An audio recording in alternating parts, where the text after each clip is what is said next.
economy demonstrated resilience with a 3.46% year-on-year improvement in gross domestic product during the third quarter of 2024. And this is according to the latest report from the National Bureau of Statistics. This marks an improvement from 2.54% in the same quarter last year and a slight increase from 3.19% in the previous quarter. The growth was primarily fueled by the oil sector and a robust expansion in non-oil activities, particularly in services and agriculture, highlighting the ongoing diversification of the Nigerian economy. Basil Abia, co-founder, Veriv Africa, joins me for more on this. Thank you, Basil, for joining me today. Good morning, Perpetua. It's a pleasure to be here. Absolutely. Well, 3.46% growth rate. What are your thoughts? Firstly, I must say that it's very underwhelming. The staggering growth, of course, is something to be worried about, a core situation to be worried about. Ideally, based on our population growth and especially our population growth rate and our population size, we need to be countering significantly increasing our growth rate every quarter. And if we're doing under 4%, which has been the case for the last, 8, 9 years, then it's simply insufficient. Now, if you look at the details that's reading the NBS GDP growth report further, you see that a number of critical sectors are encountering degrowth levels. So, for instance, the most productive sector for Nigeria is the manufacturing sector. That's the one where you can get value chain additions. That's the one that creates or potentially has the potential to create as much tax-paying jobs as possible, which gives the country and the subnationals tax revenue. The manufacturing sector, the Q3 GDP report by NBS reported a 90.11% collapse in growth levels. So that just aligns to you just how bad the situation is. If the manufacturing sector are declining by over 90% in a quarter, then there's a problem. This corroborates the Manufacturing Association of Nigeria report for 2023, where over 700 plus manufacturing companies had to shut down. And so if you look at other details, for instance, mining and quarrying still doing under 4% in GDP contributions, doing around 3% in growth rates in the quarter. The same with agriculture, doing 28% in GDP contribution and not growing as significant as we'd expect. This is a situation to be worried about. While it is an improvement, a marked improvement from quarter 3 in 2023, and a slight improvement from Q2 in 2024 this year, it's still not enough. It's still not enough for our targets. It's still not enough for the stabilization of Naira. It's still not enough to be able to give us a chance to recover from for the lack of a better phrase, the shock therapy economics that has been carried out by both the Central Bank of Nigeria and the Ministry of Finance, as well as the entire presidency since they took over power in May 2023. So yes, it's insufficient, underwhelming, and very sluggish growth. Now that you've been able to sort of disaggregate the numbers, and we're seeing how that, some sectors are really not doing well, and these are the sectors that can fuel the sort of growth, the sort of change, and the sort of transformation that I would like to see in the economy. I'm just wondering if you're bothered by the fact that the MPC will be making its announcement today, and there is a likelihood of a rate hike. What do you think this will do to these other sectors? Because there is that temptation to focus on, we have 3.46%, just like the presidency has also said, wow, interesting, fantastic, applauded it. But when you disaggregate, there is more to be seen. How does the fact that, or how does the thought of MPC settling for a hike make you feel? It's worrying, to be honest, because at the end of the day, if you sit down with folks in the manufacturing sector, if you even read some of the reports, industry level reports, when it comes to performance indexes, for instance, CBN has a performance index in a number of sectors. The Manufacturing Association of Nigeria provides reports in their own association every year amongst member organizations and manufacturing companies. So the details of these indices, especially the reports from the Manufacturing Association of Nigeria, is the scarcity of credit, how expensive credit is.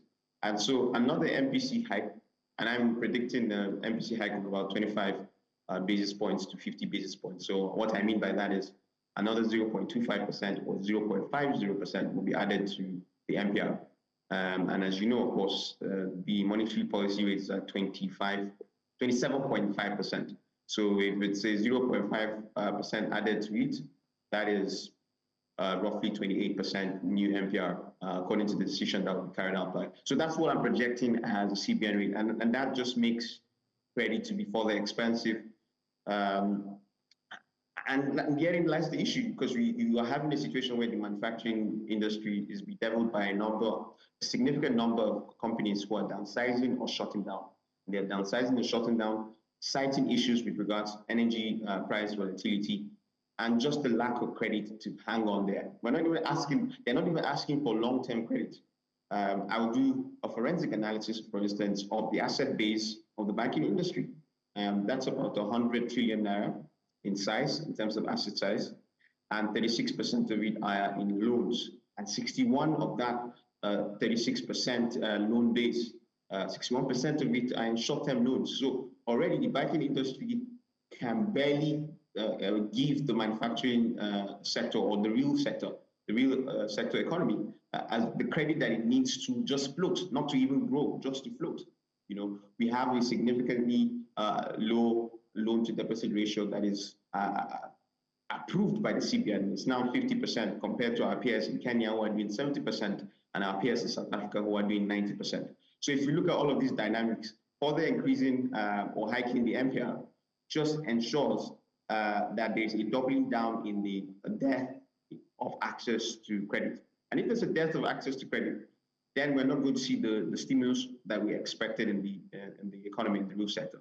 And therein lies the problem. What mischief is the MPR hikes solving? And the only reason that I can think for the MPR hikes is to just make the bonds, the Naira, the Nigeria-related bonds in the international debt market more attractive. But if you look at the FPI or the hot money inflow over the last 6 months, there's been a gradual dwindling. So that is leading to the scarcity that we're seeing, not the scarcity per se, but that is leading to the parallel market, representing that there is a bit of liquidity issue still there. And that bit of liquidity issue is represented by the over 1,700 Naira per dollar that the Naira is currently selling for, or the dollar is currently selling for in the parallel market. So all of these indicators just point out to one thing. We're not doing the actual mischief curing. And the mischief curing should come from ramping up oil production. That's our low-hanging fruit. If we get to 1.8 million barrels or 2 million barrels in the next 18 months, then the Naira stands a chance for stabilization, because we're expecting more FX inflow. And one of the ways to be able to increase those numbers, by the way, is to attract FDI. So the more FDI you attract in the oil and gas sector, the more FDI you attract in other sectors that are related to the oil and gas sector, the higher your chances of increasing oil production. The government also has to do its own energy security governance. It has to do its own security governance, national security governance. A number of the installations down the midstream and the upstream sector of the energy, of the hydrocarbons energy sector in Nigeria are still bedeviled by a lot of insecurity. So government has the sole monopoly of violence. They have the sole monopoly of security over there. Why aren't they not exerting their force there? And if they cannot exert fully their force there, then there has to be a very metrical, smart, subtle combination of non-kinetic measures and kinetic measures to ensure that both the bunkering and the crude oil theft are reduced to significantly lower numbers. Because we all know that that forces or that incentivizes most of our oil majors to ramp up oil production. All right, and if we ramp up our own oil production numbers, we are definitely going to stand a chance. Unfortunately, that's the situation that we're in, and yeah, that's my commentary on that. All right, Basil, now that you're talking about oil production, I also see that according to that report, the oil sector's performance was attributed to the challenges of IOC divestment and aging infrastructure. When we talk about divestment, that means another entity is taking over. So what's the issue? Is it that these people who are taking over have not or are not living up to the expectation yet, or we need to give them some more time? It's a combination of both. We need to give most of the corporations that are taking over are indigenous corporations. So they are NOCs, National Oil Corporations, that are taking over most of the IOCs, the divested assets that the IOCs have left the industry with. They need time to ramp up production, ramp up further exploration, ramp up sort of cooperation stability or production stability, for the lack of a better phrase. But there's also the lack of capacity as well.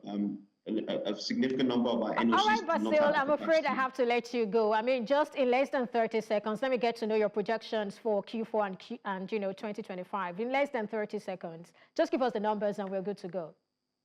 For GDP growth? Yes, please. So GDP growth, worst case scenario for next year will be 2.53% aggregate. Base case scenario will be 3.1%. And best case scenario for 2025, GDP growth rate will be 3.64%. For the forthcoming MPC meeting that CBN is holding later today, I am predicting, or we at Veriv Africa are predicting MPR hikes by 0.5%. That's what we're predicting. That's 50 basis points. All right. Thank you so much, Basil Abia, co-founder of Veriv Africa, for your time and thoughts on Business Edge today. Thank you.